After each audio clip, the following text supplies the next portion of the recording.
Welcome back to A Celtic State of Mind. I'm Paul John Dykes. We've got a full house. I'm joined today by Chris McElwain, Ian Conroy and Kevin Graham to talk all things Celtic. We're going to open it up with a positive, gentlemen. Don't want to go sticking our boot into anyone before we have spoken about the brilliance of Nicholas Kühn. Chris, I'm going to start with you. We are very quick to judge as football fans. I think it's natural. A lot of people were writing this guy off last season, weren't they? Yeah, and I just want to point out, me and you were very much, Team Kühn right for the start. We did see. No, I think it's really good to see not just the last game there, but his performances so far this season. He's really hit the ground running. I think he's a good example of why we've got to be really careful with players, when they're signed. Particularly, I think in January. I think that January's a bigger indicator of this. You've got to give players time, right? They do need time. We sometimes forget the age of footballers. They're anywhere from their late teens up to their their late 20s and their early 30s. But if they're still relatively early in their career, I know Kühn's sort of approaching mid-20s, but it's a big ask for a player to command, adapt to a new team, new country, new culture, especially one with the expectations of Celtic. And with the pressure that comes, you don't get a lot of time really to hit the ground running. So you've got to try and make your mark as early as possible and so what you can do. And I think we saw glimpses of it towards the end of last season.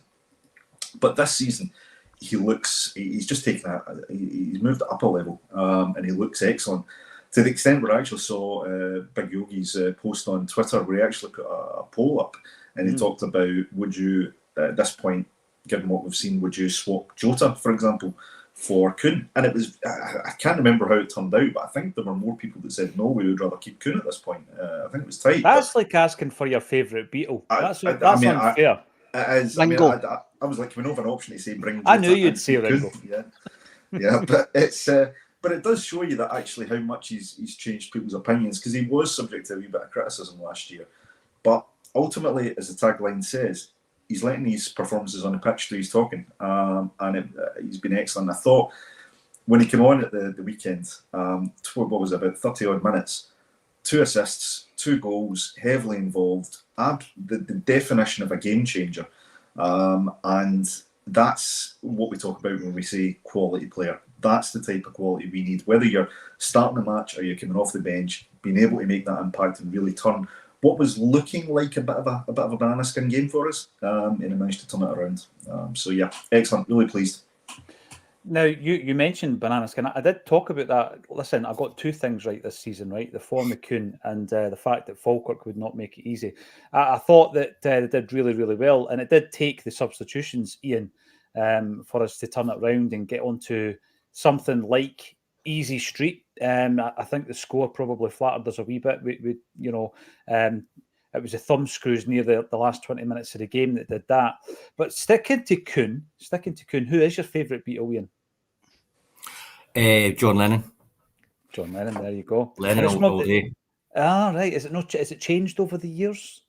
No, it's always been Lennon. Always been Lenny. I love George Harrison as well, but Lennon for me. Harrison's the underrated one, isn't he? He is. He's the surprise one in the pack. Dark horse, isn't it? That was a dark horse. Absolutely, yeah. He definitely was.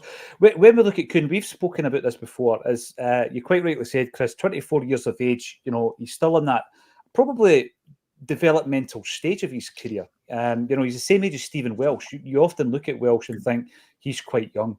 Kühn's come in with some pedigree in that he has been at what we would describe as big clubs, Ian, successful clubs are in and around European tournaments, season in, season out, RB Leipzig, for example, Ajax, Bayern Munich. But he had never been able to kind of scale the heights that his early promise had indicated. This, by no means, is the last throw of the dice, but it was definitely an opportunity for him to come along to a club who play at that level and to finally show the talent that he's got. Last season, a lot of people were writing him off. Now, this season, £3 million transfer fee, there or thereabouts, a goal or assist every 45 minutes. He looks like an absolute steal for me, Ian. Yeah, and I think, to continue kind of the music kind of analogy, I think it's widely regarded that Glasgow audiences, Glasgow crowd, are one of the toughest, but also the loyalist, and if you produce the goods, they'll love you forever. I think, you know, certainly our fan base, you know, if you try, I mean, it's the same for most sets of fans, but I think you could find a home at Celtic and be loved and adored forever. If you hang around long enough, you've obviously got the credentials to do it, to be by getting there. But if you try your best and something about you'll be loved and adored forever. So I think he's starting to sort of see that now, despite the fact that he's been at some of these bigger names in Europe. He's come to Celtic, taking a little time to bed in, but now he's bedding in. Even though he doesn't show it in his face when he scores, you know, he's ice through his veins. He does. He's got that steely kind of determination, that look about him, Ian, which I like. Yeah, and it's kind of like, you know, I don't mind that as well. It's kind of the opposite to Jota. But that finish, he's finished his chip goal the other day against Falkirk. It was a Jota-esque finish, you know. Quite often we see Jota sort of finish like that, you know, with a deft chip. So, he's in terms of the choice between the two. I think I still prefer Jota marginally at the moment, but that could change in the coming months of the season. Couple of great points there. First one being the crowds. You know, when we talk about football crowds, Kev, and we talk about crowds at events, music events, bands come from all over the world and always seem to mention Glasgow. They always seem to mention the Barrowlands. And I think Ian's right. We can be a tough nut to crack, but the first thing is the application. I think if a player shows application, you're going to be on his side. And then if you get the results like Kühn is currently getting, then you can become a hero. I think, I say plenty of times, Celtic Park can be the best place you'll ever play, as long as you do it right. As long as you turn up with the right application and attitude, you're not going to get a better place in the world to play football. I don't care if you go into Riches and other bigger leagues, you'll still look back on your time at Celtic. If you've done it right, you'll look back on your time at Celtic as fondly as anything that you've done in your career. Paul, you've spoke to many players who haven't come for a Celtic State of Mind, who have now got a Celtic State of Mind. Joe Ledley being one of them, and that's just the most recent one I can think of off the top of my head. And I also remember the stories. I can't remember who told us it, but it says that James Forrest can show you a list of text messages of guys who says they should never have left. Yeah. And I went, but I says that tells you everything that you need to know about if you do Celtic right, Celtic are going to stay with you forever, and that's a testament to the support, a right testament to the support. And look, modern football fans are very, very impatient, and if you didn't look like a £40-odd million player within 5 minutes of you coming on, then you get written off. That seems to be the case nowadays, and I've always says I often find it difficult for guys to come in January. Now, Big Eda done well when he came in January, but he was up to speed. He had been sort of playing for Norwich. He came up here. He knew what the size of Celtic was, even though he says he was surprised. And the adrenaline got him through. The buzz that he got for actually playing for Celtic got him through that. Kühn came on, got injured, had to go away, came back, never quite got there. So this is where I always bang on about, especially a Brendan Rodgers Celtic. It's usually a 6-month bedding in period for a lot of these guys to actually get up to the speed to play for Celtic. Yeah. Somebody like Engels can actually come in and make it look easy, but he might have a drop-off. He may have a drop-off because at the moment he's just got that buzz of being a Celtic player, playing in the Champions League, playing in front of 60,000. But every player needs a bedding in period, and that's how you can't really write people off until you've got, I'll quote Alan Morrison here, to actually quote a massive sample size before you can actually go 2 players, you're not going to cut it here. And some players never get that sample size. Some players leave and you didn't have, I can't actually make a judgment of that. I've got to judge the coach's judgment because they see them absolutely every day. Back to the Beatles. I need to go back to the Beatles. The reason I say is Ringo is I've just spent 9 hours watching Get Back. And I think Ringo just being the Stone drummer was superb at that period during the Beatles, who didn't really give nothing what was going on, didn't really bother what was going on where the rest of them are quietly falling apart. Ringo was just gone, I'll just play Octopus's Garden. Just give me the piano. And that's why I says Ringo. It'll change next week. It could No, well it'll change. change. It could well change. That's why I asked Ian, because a lot of people that watched Get Back said that they had a newfound admiration for Paul McCartney. Ian, a lot of people had a perception of what the kind of character and personality he was, and it might have changed during that that documentary series. Now, we're talking obviously in the one breath of giving people a chance. In the other breath, we're going to be talking a wee bit about Palma, Lewis Palma, because I think the latest instalment of his story at Celtic is definitely one for conversation. Paul McLean comes in to say the gauntlet has been laid down now. It's up to Palma to respond. Alan Boyne, hail from Madrid, St Andrews. Is it Dreich where you are? It's a bit Dreich here in Dunfermline. Jungle Lion. Palma is what we call in Dublin a sunshine player. Great in the sun when you're 4-0 up. And I'll use this as a springboard to come to you, Chris. I think, before we go into this, I think Palma is a talented player, technically gifted, but it comes down to that data size that Kev was talking about. I think Alan Morrison can't really make a judgment until he's got 900 minutes. Lewis Palma's had that, and he's performed, and he racked up some pretty good figures last season. The issue I've got is that, the Aberdeen game, Kev, you've already mentioned that before we came on live last season.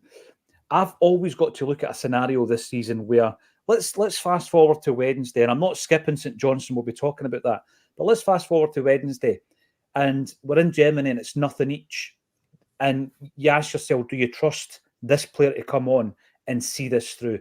And I'm asking that question about Palma. I think it comes down to trust, and I wish you would get rid of all this nonsense whereby if he's had a good, bad or indifferent game, he's got to comment on the socials. I don't want that type of player at this football club. We've just seen one getting chased out of Ibrox and we all laughed at him. Yet Palma thinks that this is it. I mean, what was his by the way, I don't speak as good Spanish as Brendan Rodgers. Resiliencia was his latest one. Come on, enough of that. I don't want to see that. I just want to see you playing well, digging in, doing what you're told and being part of a successful team, Chris. Yeah. There's nobody I've ever seen at a Celtic match in the crowd who is judging a player based on what they're seeing on their phone, on their social, on their social feed. They're judging it based on what they're seeing on the park. And that's the same for all these, the ones that don't get to the games as often. We judge it based on what we see in the park. Now, the game there at the weekend, Palma comes in, he's got an opportunity, right? That was his chance. Go there and show what you can do. Go there and lead for the front, showcase your skills, contribute to the team, show that you belong as part of this side. And the difference was, it's 61 minutes. We bring a player like Kühn on, who absolutely turns that game around with his own individual contribution. Now, a lot of the guys come on, and the players were still on, played really well post 60-odd minutes. But the fact is that, for me, a player like Kühn showed that he can be the catalyst for change. Palma had 60-odd minutes. He just didn't. For me, I struggled to see how he fits into this system. We talk about how there's so many more attributes for a winger than just pace. But the way Brendan's playing at the moment, and the players we've got, Maeda one side, Kühn the other side, Yang comes on, he's got a bit of pace. We've got pace coming from, the middle of the park as well. There's pace throughout our team, and Palma looks a yard or two off it. So I'm thinking, okay, you're maybe not going to go driving past players, so show what you can do with your distribution. Show what you can do with cutting inside, intelligent passing, and bringing other players into the game. And it was pedestrian. It was pedestrian. I can remember hundreds of elements of Kühn's portion of that game. I can barely remember anything from Palma's portion, and I think that's a shame. Now look, we spoke about time. Well, he's been there. He's been in and around the squad. He's been with the manager. Should be familiar with this system. He's played with these players, and we know he can make a contribution. Right, he has got excellent distribution. When he gets his head up, he's good. Good shooting from distance. He can. I think he's got the ability to cut. Defences open, but we judge players on more than just that as Celtic fans. As you say, we want to see the application. We want to see the work ethic. We want to see the guys with the hearts on their sleeve who run at the ground. I mean, Maeda's a good example, right? Maeda, I don't think anybody would disagree. Maeda has got so many excellent attributes as a player. I mean, his pace, his work rate, his ability to track back, his the way he terrorises defences. But his end product's not brilliant. But we can almost forgive elements of that. Clearly, my dog disagrees, so apologies for that. But, completely disagrees. He's a big Maida fan. Oh, he never agrees with anything I say. But the point is that you know, Maeda has endeared himself to the support because he embodies a lot of those qualities that we want to see week in, week out. You know, he tries his heart out and he works hard. So we can forgive some of the elements which are not quite as strong. Yes. The problem is with Palma is that he's not showing enough outside of those weaker areas to say he's worth playing ahead of Kühn, or he's worth playing ahead of James Forrest, or he's worth playing ahead of even Yang potentially at this point. So yes, there's a player there, and if anyone can get the best out of him, it's Brendan Rodgers, but a lot of it has to come from the player himself. So get off your phone, son, get on the training pitch, get your head down and show us what you can do on the pitch. Right, a couple of things from that, right? And what's your dog's name, by the way? Oh, Buddy. It's a St. fan. Oh, I thought you meant Buddy Holly. Right, Ian, just to run with that musical theme. So, Ian, when we look at him, there's a couple of things here. The first thing I would say is, right, what he's done on social media isn't massive. Anyone who watches Acsom knows that it's one of the things that annoys me. We've seen it with Giakoumakis. We've seen it with Julien, didn't we? Just daft wee things that you think to yourself, come on, that's not how to communicate with your fan base, because you're communicating with the Celtic fan base when you do that. So on the one hand, I'm going to ask you the question, are we at a stage now where we've got to accept social media from footballers, but should it not be the case that we have a social media liaison officer who manages the accounts? Would that not make sense? Yeah, someone with like a glove just slaps them. Aye, aye, you're right, aye. Or a boxing glove. That'd be my preferred. Timmy Mallet would give us it now, wouldn't he? He's a big Celtic. Yeah. Well, a real mallet or he's a wee Celtic hard rubber one. But Resilience, it sounds like an unreleased new Aura 12-inch from '82 or something, doesn't it? And it is this kind of. But you see all the players, when they do like the kit launches and all this, and it's like, honestly, shut up, stop it. But it's just identical across every club, and we're aping the EPL. I think we try and be a little bit different, and sort of chamfer our own path, but we don't. So this is all part of it. This social media nonsense. I said before we came on air, Palma, he seems like a man-child. He just seems really immature. I know he's 24, but still, you'd think he'd have a little bit about him, and he's a little bit of professionalism. But he was tracking back. He was putting some effort in, but he's only doing it some of the time. Yeah. And you need to apply yourself fully for the length of time you're on the pitch. And the manager that we've got echoes that all the time, and he doesn't suffer fools. He doesn't take any nonsense. So the example of Kühn is a fine one. Palma's been there longer than Kühn, isn't he? Or did he arrive the same one? Yeah, he came in the summer.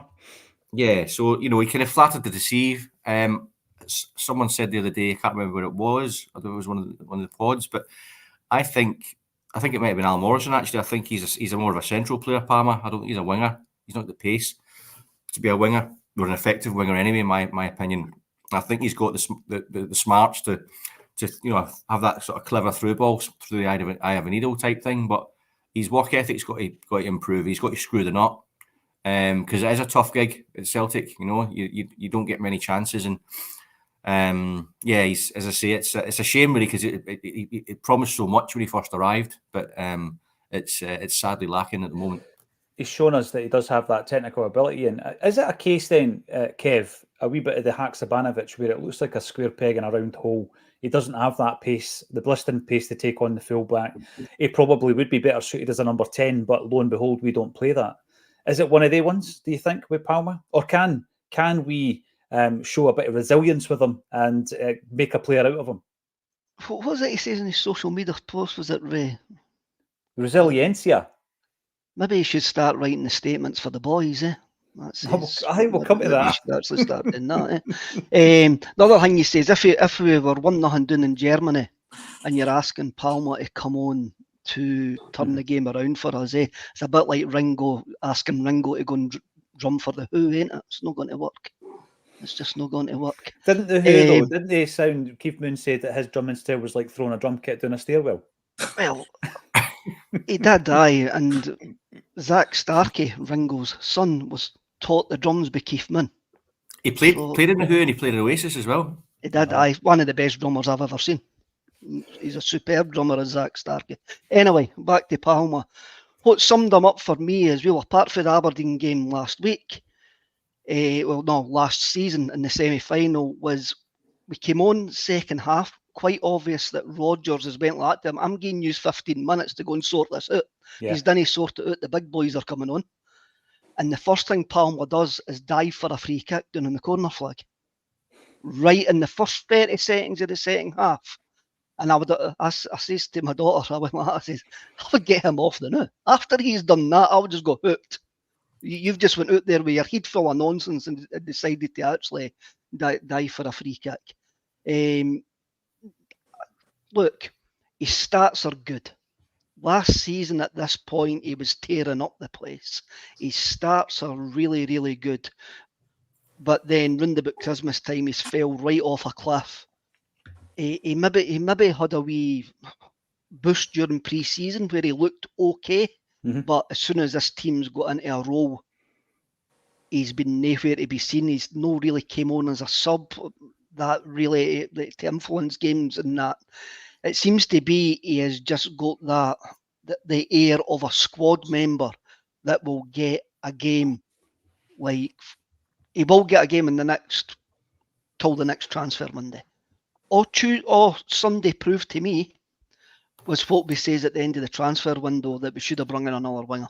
That's all Sunday proved to me, and my opinion wouldn't have changed. My opinion's not changed about that. It is a low bar when you bring on Yang and you go, well, he's got to be an improvement, and he was. And he was. He done more in 30 seconds than what Palma had done the whole game. Look, everybody has a bad game, but I think we've got a sample size for Palma now, and a comment box from Rodgers about Palma to say maybe his career at Celtic could be short-lived unless there's a massive turnaround in the next 3 to 4 months. Because we were told that if they did get a decent bid for him towards the end of the transfer window, they would have punted him. We were told that. Yeah. So it could be on the countdown, and games like Sunday doesn't help him. Look, he's a talented guy. His stats showed that last year at this point, but we might just not fit him. We just need to be, there's an intensity, I think, to be involved with this Celtic team, and he doesn't seem to have the intensity. Now, earlier on, we were talking about the unforgiving nature of playing at Celtic Park as well, Chris. I do believe that was echoed by a certain Murdo McLeod when he appeared on This Is Acsom. He's now one of your best mates, and he celebrates... He is, though. He celebrates a birthday today, doesn't he? He's 66. I was just double-checking his age. He's 66. Happy birthday to the Rhino. Absolutely. Yeah. Do you know, it was just very quick interlude in the story when I was... and by the way, we're not best mates as much as I would love to be. I just, occasionally messages. But did you send him an emoji, a birthday cake emoji? Not an emoji. I did send him a happy birthday message, yes. Yeah, but just, because it's nice. But one of the best things about that is when I went out to pick him up at the time, and obviously I'd never met Murdo at that point, but everyone's very aware of the health struggles he'd had for the prior couple of years. So one of the big fears is you're going to see one of your old heroes maybe looking a bit diminished and maybe not quite the way you remember him. And so I pulled up to the place where I was going to pick him up or meet him when he was getting dropped off by his good lady, and I'd messaged him to say I'm here and this is the car, what have you. And the best moment, honestly, I mean the whole experience was great, but the best moment was actually when he phoned to say I'm almost there. And it was the voice, and it was Murdo. It was that voice that you remember from, not only his playing days, but from, the being the assistant to Wim Jansen back in the, and it was just, it was exactly the same. It was vibrant. It was, that tone of voice was brilliant. And of course, meeting the man and spending a bit of time with him was fantastic. So yeah, absolutely, many happy returns to Murdo. It's been a pleasure to be able to meet him. Yeah, absolutely. By the way, we're going to move from the wing to left back because it's also the birthday of Alexandro Bernabe, 24 years young, signed in July 2022 for €4.35 million, which I think is about £3.75 million. And since then, he has played 28 times for Celtic, now on loan in Brazil. He is one of the defenders that has been seen off by Greg Taylor following Bolu Bolingoli and Diego Laxalt. Remember them? But that leads us to Greg Taylor. It leads us to the Greg Taylor question. It leads us to ask, Ian, I'll come to you first. When are we going to give him a new contract? Because I think he showed at the weekend that when he's not playing, we miss him. I don't know why I haven't done it already. Whether he's holding out himself, I don't know, but it should have been done. He's. I think it's been a shot in the arm for him since he's had that bit of competition coming in.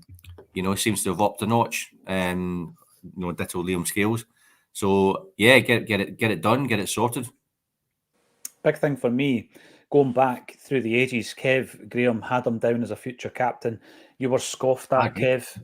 You were scoffed at, I remember it, Kev. I think I scoffed at you. But what we've seen at the weekend was how important he is. And I'm not just talking about the technical aspect of it. I just think he comes on, he's a leader, he's an organiser, he's got that experience. I've not, and this is the thing, when I'm going to watch something, I really need to digest it. So I've not watched in any depth the documentary that came out recently. From the clips that I've seen so far, Kev, he is definitely one of the ringleaders within this group. Very, very important to have that in the dressing room and on the training pitch, isn't it? It is, and I think, the young lad Baye on Sunday, I felt really sorry for him. It was a tough introduction to, even Rodgers says it's a tough introduction to British football that he got, where he was looking for free kicks and he was never that he was never going to get. Even though for me, I thought football was universal, and a free kick in Spain's a free kick in Scotland. Yeah. I think that's something that we should actually have a look at.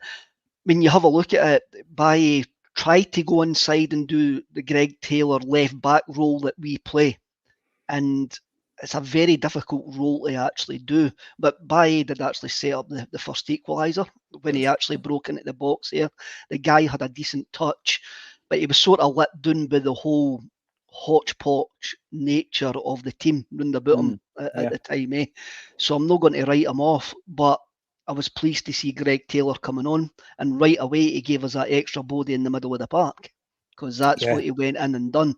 Mm-hmm. And at that point we were getting overloads in the midfield. Bernardo then had space. McGregor then got the space, and Engels on the other side. And there was a whole shift in the dynamic coming from when we played the ball out the back.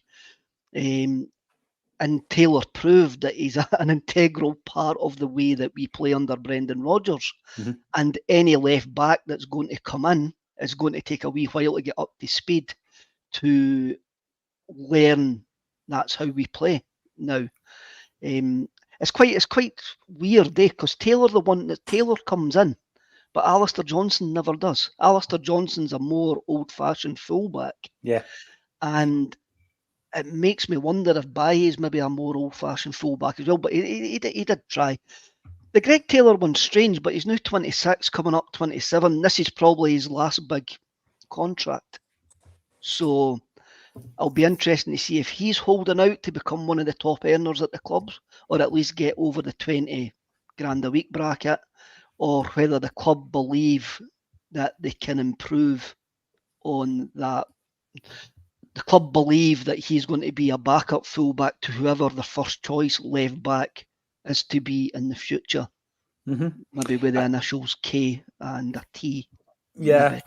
Okay. Well, I'm no doubt that will become a point of discussion, which very much like Paddy Roberts will happen every single time we have got a transfer window open. The thing is, sorry, jump in, right? The thing is, though, right, and I'd love to see KT come back, but he's injury prone. So what's the chances that we don't give Greg Taylor that decent contract, and even if he was a backup to KT, which I think they were even rotated, chances are he's going to get a long-term injury.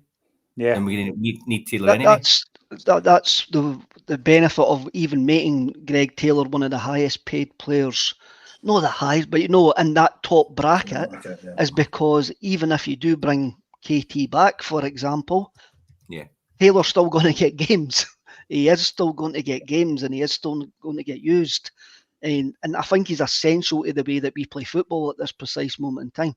It's also a bit of respect to the guy as well, you know. He's like, you know, if we're bringing other people in, he's been a stalwart for that team, and he does run through brick walls, then it is a respectful thing as well to sort of bring him in line. You know, when I'm looking at it, regardless of what happens with the left back position, because obviously we brought in Valle as cover between now and the end of the season. I think the point was made yesterday, and it was a good one.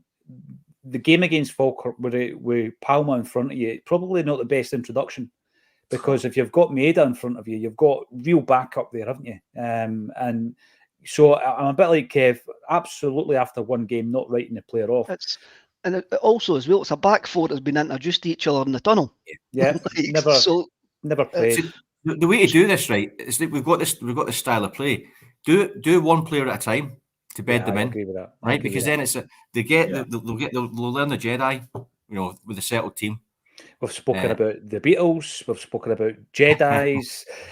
Someone mentioned last week, I can't find it because I've had a look at where Valle has played in his career. Someone said he can cover it right back. And obviously with the injury concerns that we've got around Johnson, who missed the game at the weekend, and Carter Vickers, and we'll come back to Carter Vickers with the injury issues. If he can, I'd play him right back at the weekend, against St Johnstone. I would give him a run out at right back. I'd bring Taylor back in to settle everything there if Johnston doesn't make it, in actual fact. But Valle, the thing I would say in relation to the left back is he's there until the end of the season. We know that Brendan Rodgers, it's not just people yearning for Kieran Tierney's return. We know Rodgers wanted him back in the summer. Didn't happen because of the injury he had at the Euros. But Greg Taylor's now in his 6th season at Celtic, and just based on merit, I agree with you, Ian.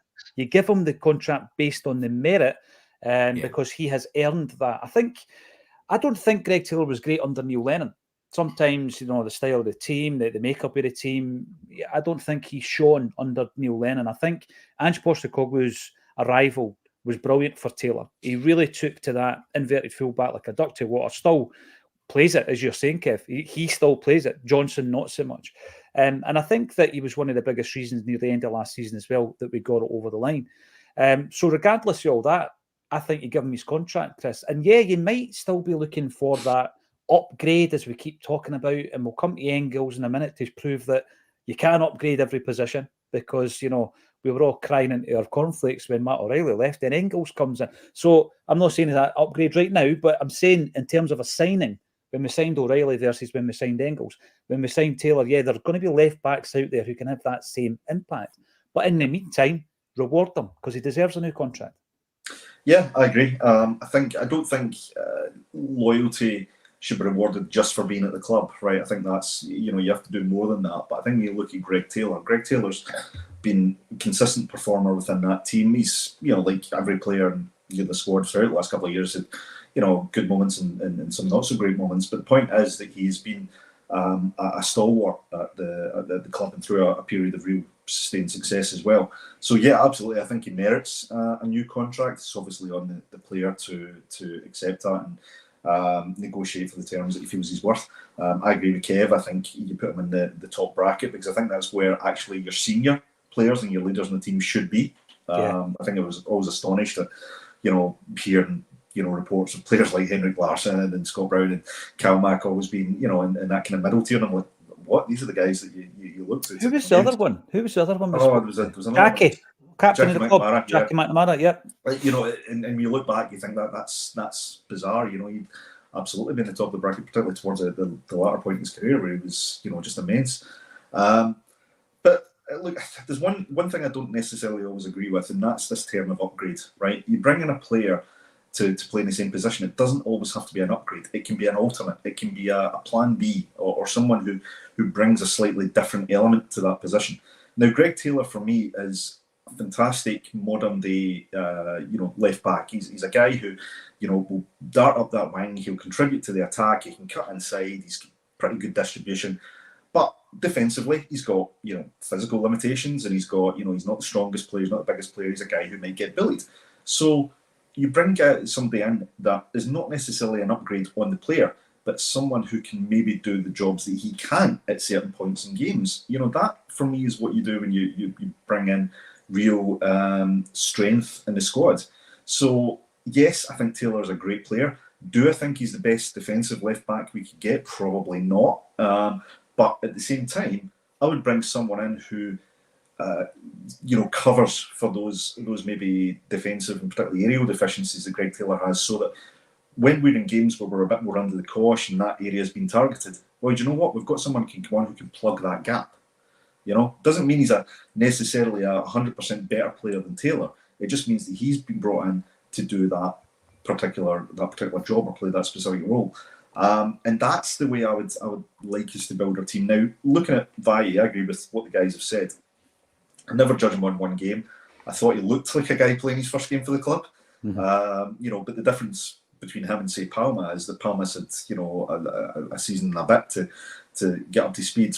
We've got to give Valle a bit of time to show what he can do. And I think Ian made a great point. He's playing with a back four that's or playing as part of a back four that's not played together this season, and particularly another new signing in Trusty playing for the first time. So I'm keen to see what Valle can do, but I agree. I think Greg Taylor deserves reward for not just his time with the club, but the role that he's played over the past couple of years.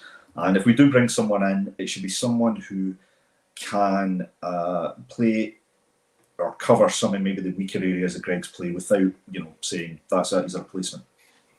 I think the best example of that, talking about bringing a player in, not necessarily an upgrade, but a different style, different type, is Ida.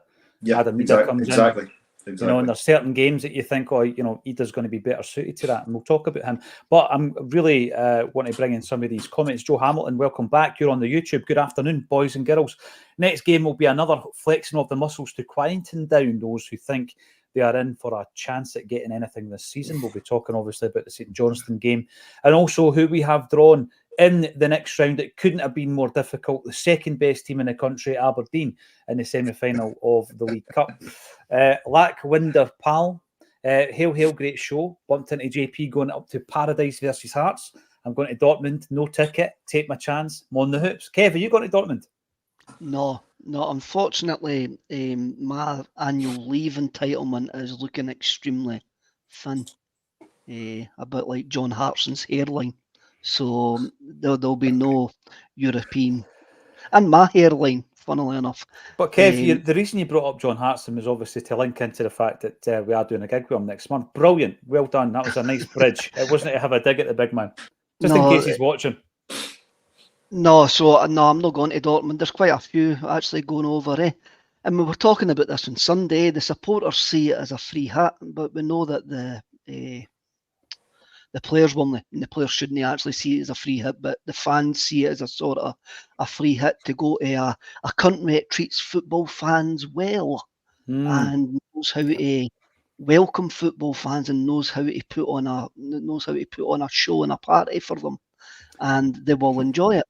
Yeah. Unlike going to certain other, Bergamo could be a bit risky because the Italian police are well known to being a bit flighty and a bit flighty with their batons, and going to Birmingham just could be a bit of a mess. You were there the last time we were down there, weren't you? Aye. Yeah.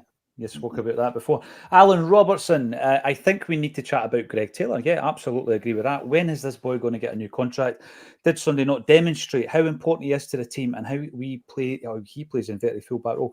I think Rodgers has already said it's in the kind of hands of the guys that do the deals. He's definitely given it one of them. On to you guys. I want him signed up. Paddy Lavery, PJD, got a shout out on the Celtic World yesterday by Gav. Thank you, Gav. I didn't get a chance to watch that, but I do appreciate it. And a big shout out back to you. Barry O'Sullivan, Palma should be sold in January or February. If there's not a Kühn-like improvement in his performance, Rodgers won't have him around. You know what? I do agree with Kevin Graham. We'll probably revisit what we were saying in the summer when it comes to January in that respect. Everything else seems to be ticking along nicely. But I do want to talk about the weekend and St Johnstone, starting with yourself, Kev Graham. They're not having the greatest of seasons, are they? And Scott Brown seems to be in the frame to replace Craig Levein. I'm not sure. I'm not sure if that's a good move for Brunei. You know how sometimes a manager there's a good fit and everything's going along nicely and ticking along nicely, and then they do get, this offer from elsewhere. They go there and it doesn't work out, and within a few months your stock's down the tubes. I'm not sure it'd be a good move for Bruni. No, and I'm surprised his name is getting linked. Obviously, it's a big name, but why is John McGlynn not getting linked? See, Done a John great job. John McGlynn's done a far better job in Scottish football than what Scott Brown's done so far, and Scott Brown will probably admit that himself. But then you look at John McGlynn will probably go, I'm at a bigger club at Falkirk than what St Johnstone are, even though St Johnstone are in the Premier League. I mean, hats off to the Falkirk fans on Sunday. I've never seen a away end go as mental as a goal for an age at Celtic Park. They went utterly berserk, and fair play to them. So you look at McGlynn, but again, it's one of the roles that when you look at it, you go, that's a bit of a risk, Bruni leaving what he's building at Ayr United, who seem to have quite a progressive chairman, to go into St Johnstone, who have been struggling for the last 2 to 3 seasons. St Johnstone need a firefighter to go in there and try and sort it out. I think that's what they thought Craig Levein was going to be, but it's turned out that it wasn't. It's a job for Neil Lennon to go into St Johnstone and actually drag them up the table. Yeah. Now that's where this is where Lenny would come to the fore. Going to somewhere like St Johnstone and getting them and kind of rebuild himself as well. Yeah. Getting a tune out that squad and getting them out of the relegation zone. But I can't see Scott Brown going there, and I think it would be the wrong move for him. There's that. I mean, it will be a well-known face. It probably gets it. There will be. I can't see them going left field. But I think it's a perfect fit for Neil Lennon. And I'm just saying that because I know... No, I'm not saying that because I actually do believe that, but it would also annoy the St Johnstone fans that I know if they appointed Neil Lennon. Their reaction would be worth the appointment alone, actually. Until he starts, like you say, digging him out of that hole. It's an interesting one, that, Neil Lennon. I'd like to see him back in the game. I think he needs to get a job, like Kev says, in Scottish football. He's tried elsewhere, hasn't he? He was really good last week, commentating on the Celtic game, doing the co-coms on the Celtic game, the Champions League last week. He was really, really intelligent and really insightful doing that. So, yeah. Fair play. This referee this weekend is Don Robertson, guys. Sorry to burst your bubble. Alan Muir is on the VAR. He's the third VAR-specific official that we have in Scotland. How does it go for you, Chris? We've been looking great, but, we're talking about banana skins with Falkirk. That's because they were on good form.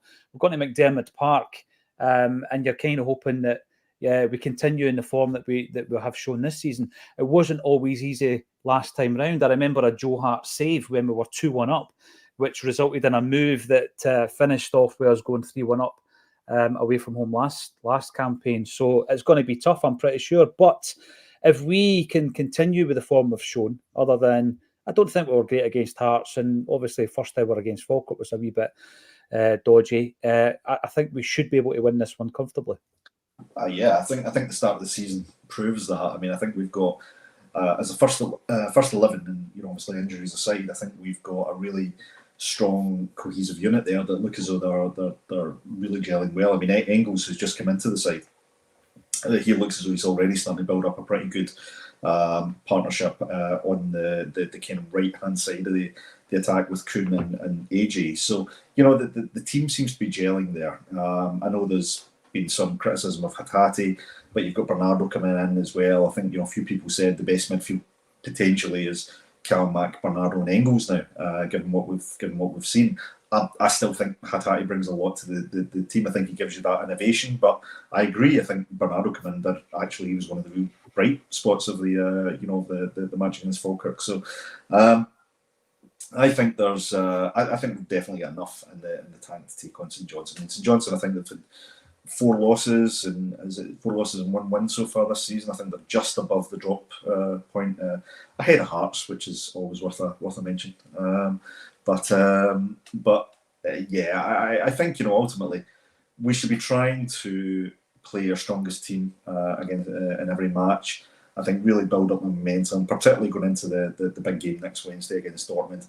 I don't think it's a free hit. I want us to go and try and show what we can do and keep our respect against Dortmund. I don't think we should ever anticipate attacking despite how good the opposition is. And actually, after watching us against Bratislava, I still maintain that if we keep our discipline and play the way that we have been playing throughout the seasons, particularly in our game management and our game intelligence, I would hedge my bets that we'd give a game to any team in Europe at the moment. So I'm really looking for us to go there and give it a good show.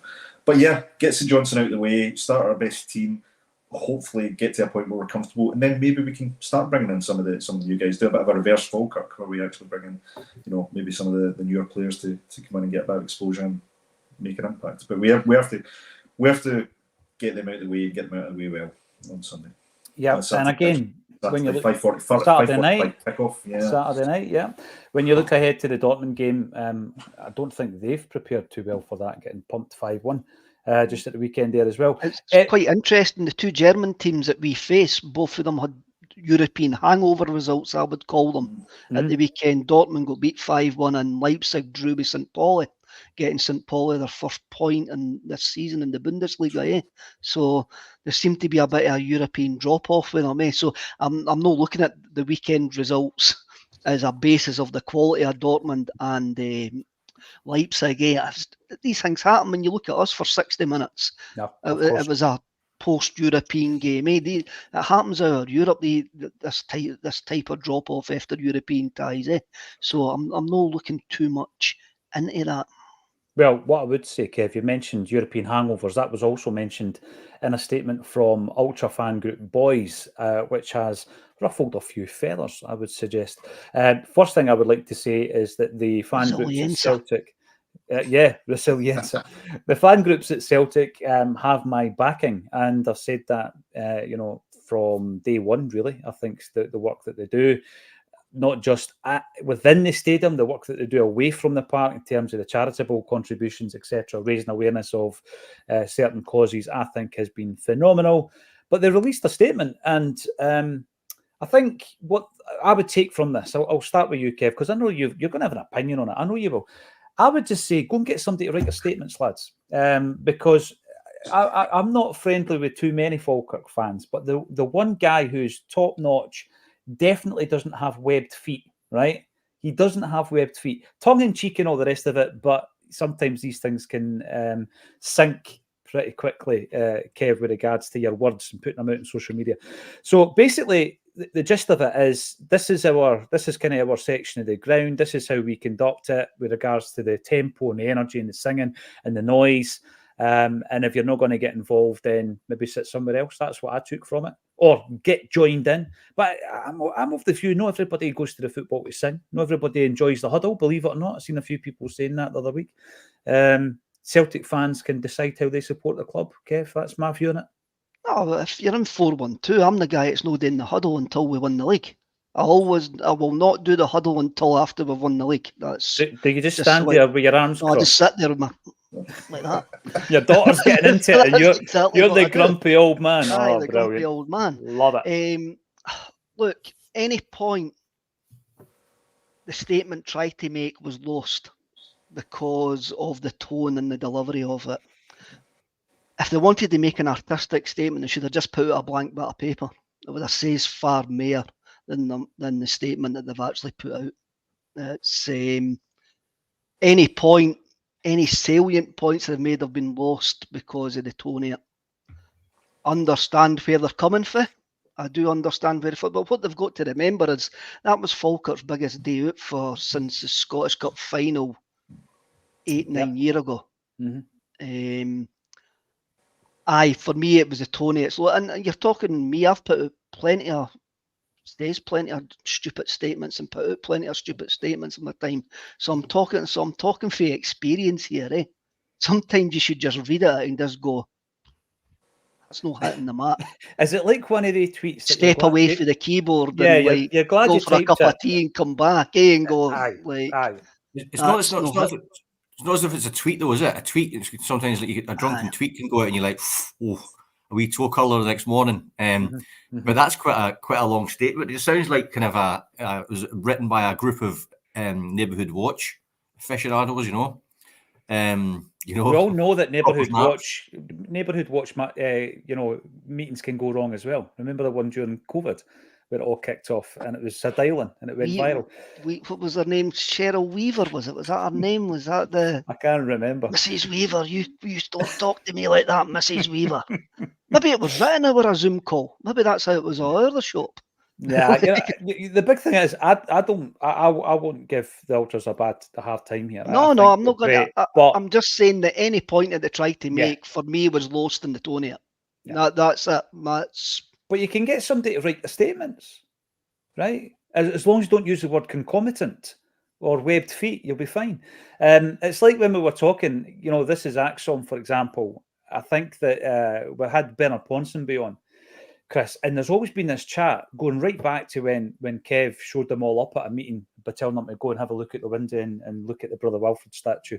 I'll never forget it. One of my finest moments, because I watched it. I dialed into that one. And, having fan representation on the board, for example, I'll tell you something. If we ever had it, I'd be voting for Bernard Ponsonby to be that fan. I think his words resonate, don't they? They do. Yeah, it was a great episode. If anyone hasn't watched it, it's brilliant insight, actually. Like I said, Bernard seems to be one of these characters who's been around forever, so you expect to see this kind of frail, wee old guy, and he's not. I don't know why he's retiring. It looks as though he could go for another 30, 40 years at the top of his game. But yeah, really, really insightful, and it's one of the great things about this is Acsom is you're getting different perspectives on what it means to be a Celtic fan, and not everybody you have on there is going to be popular, right? We've seen that most recently. People have preconceived ideas about your guests and things like that. But what we try and do, and what I think works really effectively with the show, is that it's about what it means to be a Celtic fan and having that Celtic state of mind. And we're all individuals. We've all got different viewpoints. I mean, I'll never agree with everything that George Galloway talks about or puts out there, but I'm very keen to hear what it means for a guy like him to be a Celtic fan and what experiences he's had as a Celtic fan. I think I'd rather if I'm going to challenge someone, I'd rather have an informed view to do it, and I think this is Acsom gives you that, and actually opens a few eyes as well. So I think that the shows are great, and I've been really lucky to be a part of them as well. But yeah, going to the fan communication. Look, I thought the statement went out. I could see the intent with it, and I thought the intention was not a bad one or something should be viewed negatively. They're trying to do the right thing, right? But the execution wasn't great, right? And believe me, like Kev, I've been on the end of you say something, and next thing it's pulled up, and you think, God, why did I not realise it would get interpreted that way? And even on here, I've said a couple of things, and you think, I think that point went across really well. And you read some of the comments back, you're like, oh, hang on a minute, maybe I got that one a wee bit off. But listen, it's easy to do it in hindsight. When you're actually on here and you're talking, it's difficult sometimes to get the interpretation across the way you want it to. I think no fan for me should ever be viewed more valuable than any other, or more valuable than the club. I think, look, if you support your club in whatever way you feel necessary, whether that's going to the games, paying your money and big money on all the merchandise, your tickets, your scene tickets, you travel all over the place, or you sing at the games or you don't. Look, every fan has a part to play, and the fact is we've all got a shared love of our club, and we want our club to do well, and we want it to represent the values and all that kind of thing. So I think, yes, atmosphere is incredibly important in Celtic Park. The Green Brigade and a lot of the fan groups and the boys, etc., they bring something really valuable to the team. But look, I mean, the supporters who go there have been going there for 40, 50, 60 years, and they just want to go and enjoy it and be part of the crowd and watch the game. So you can't dictate to them how they do it. Look, they're contributing to the club. I'm going to jump. I'm going to jump in. Go for it, Kev. Go for it, and Kev. For me, it gives more credence why you should have the one at the Celtic end. It gives more credence why you should have a designated bigger area. Aye, absolutely. Formalise it. I've been a supporter of that for a wee while, and I'm still a supporter of that. I can understand that when you have a look at the statement, some of the comments underneath it. Look, have been on here after the Rangers game that you shouldn't sing the songs about dead Rangers players and bin the Harold Shipman song, please. Absolutely, just going. There's a certain decency that you should have, but I'm a massive supporter of both the ultra groups at Celtic, and I do back the Celtic end, and I just think the whole furore over this sort of statement just proves why this has to get looked at. Yeah, I mean, remember we spoke about it when it was first announced, Kev, and we had some representatives on the show to talk about the Celtic end. It's something we did back at the time. I was very annoyed, Make really. Parker's great again. Oh dear. That's my point. I was annoyed, a wee bit bemused by the fact that that there seemed to be that moment last season where the club just stopped playing ball, and it was, you remember, the women's game, and they were going to do it again and really give the game great atmosphere. And since then, it seems to have hit a brick wall. So not the green and white wall, but a brick wall. Hopefully, that is reignited. Why the late kickoff, Paul? You're asking on Saturday. It's so that people can go to Gracie's nice and early, watch the game live, and then watch Charlie Mulgrew and Paddy Mullane for the Acsom night, which is sold out. I tried to increase that a wee bit, but I think we've got about 40 people on the waiting list. We've also got Silky Skills 85. I thought the statement was a belter. Listen, it's all about views and opinions. Colin Rogers, Falkirk provide a decent argument for a league expansion. I've heard a lot of people saying that. They really brought a lot to the table. Smell the glove. Bruni got loads of injuries at air. This is a big thing. Bruni might look at this and say, well, my budget's bigger if I go to St Johnstone. So I can see why it would be an attractive proposition. I just sometimes feel that a manager's career can go off track with one bad move. I guess it's the same with players. Billy Fisher. Scott Brown should stay at Ayr United and learn his trade. And Jim Conlon, Hatate is one of our top performers every week, can understand the criticism. Hey, I'll tell you what, John McGlynn and Bruni, what about that? Bruni would work really well and learn a lot from an old head like John McGlynn, wouldn't he? There's been loads of talk about Rio after the game against Falkirk, right? And I just think that we've got to realise that he's not going to be outstanding every single week. However, I do think there's a decision to be made up top, Chris, against St Johnstone. Kyogo or Ida? Well, Ida's a funny one. Sometimes I watch him and God, he looks like he's got the first touch of an elephant. And then other days I watch him and I thought, God, he's a European class striker. Some of the plays.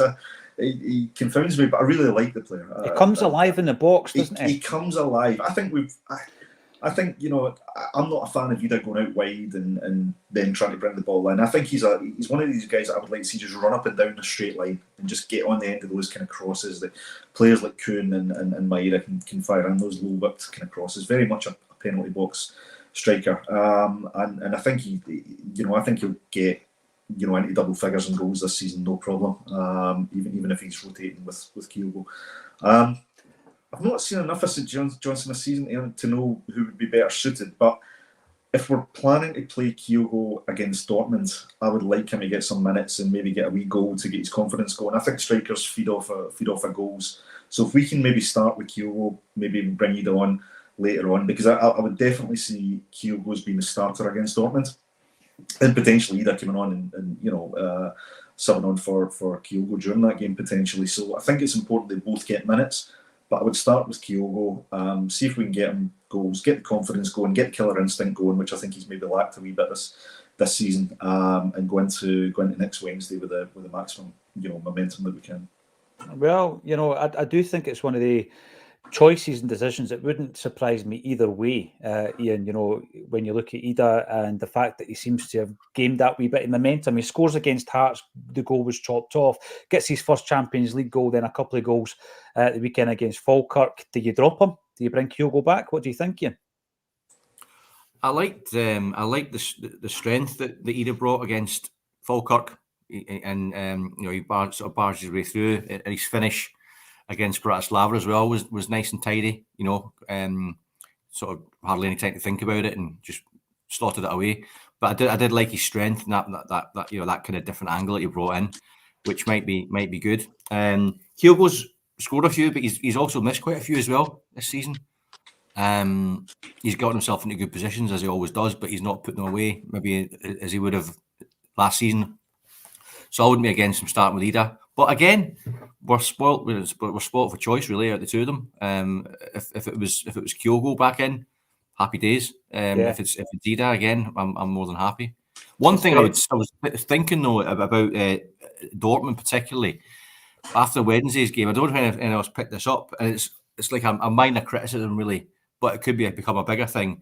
I thought Alistair Johnston and Greg Taylor a couple of times, but Alistair Johnston maybe 3 or 4 times was caught ball watching.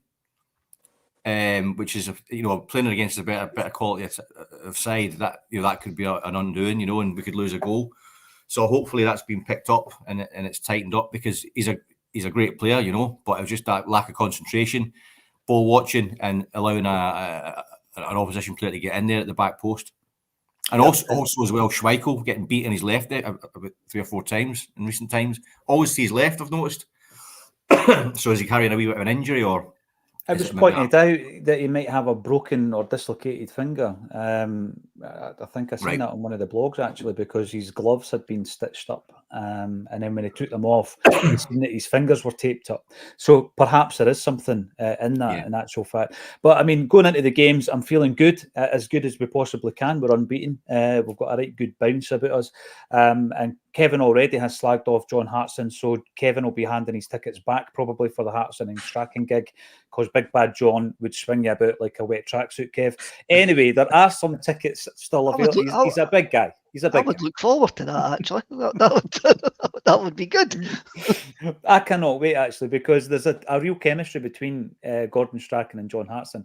There's a wee bit of disagreement back and forth, so I love all that.